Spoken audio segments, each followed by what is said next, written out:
Hi students, இனி நம்ம பார்க்க போகிறது வேர்ல்டு மேப். இந்த வேர்ல்டு மேப்பை பொறுத்த வரைக்கும் எக்ஸாமில் 5 மார்க்ஸில் கேட்பாங்க. ஸோ இவ்வளோ பிளேசஸாக இருக்குது, இது எப்படின்னா ஞாபகம் வச்சுக்க சொல்லி நீங்கள் கேட்டிங்கன்னா அதை ஞாபகம் வச்சுக்கிறதுக்காக ஒரு சின்ன ஷார்ட் கட்டி வச்சுருக்கேன். ஸோ அது உங்களுக்கு யூஸ்ஃபுல்லாக இருக்கும்னு நினைக்கிறேன். இந்த ஸ்டோரியை பொறுத்தவரை ஒரு ஸ்டோரி பில்ட் பண்ணி வச்சுக்கோங்க. அந்த ஸ்டோரி நான் எப்படி பில்ட் பண்ணி வச்சுருக்கேன்னு பார்த்தீங்கன்னா, 2 சிஸ்டர்ஸ் இருக்காங்க, அவங்க ட்வின் சிஸ்டர்ஸ். அதில் 2 பேருக்கும் வந்து 2 விதமான குணாதிசயங்கள் இருக்குது.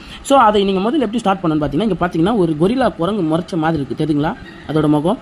ஸோ இங்கே தான் ஸ்டார்ட் பண்ணுறீங்க. இங்கே ஸ்டார்ட் பண்ணுறப்போ அது இதில் வந்து பெரிய அக்கா இவங்க வந்து முறைச்சிட்டே இருப்பாங்க. அதாவது இவங்களுக்கு பேர் வந்து மொரக்கா, சரிங்களா.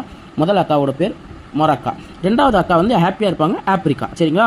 இந்த 2 அக்காவும் என்ன பண்ணுறாங்கன்னா, திடீர்னு வீட்டில் வந்து ரொம்ப வறுமையாக இருக்குது. ஸோ அதனால் என்ன பண்ணுறாங்கன்னா, அவங்களோட இங்கே இருக்காங்கல்ல, அவங்களோட சன்னோட ஃப்ரெண்ட்ஸ் கிட்ட என்ன பண்ணுறாங்கன்னா, தம்பி என்னோட இந்த பிரேஸில் வந்து அர்ஜென்ட்டாக அடுக்கடையில் வச்சு காசு வாங்கிட்டு வரீங்களாப்பான்னு சொல்லி சொல்கிறாங்க.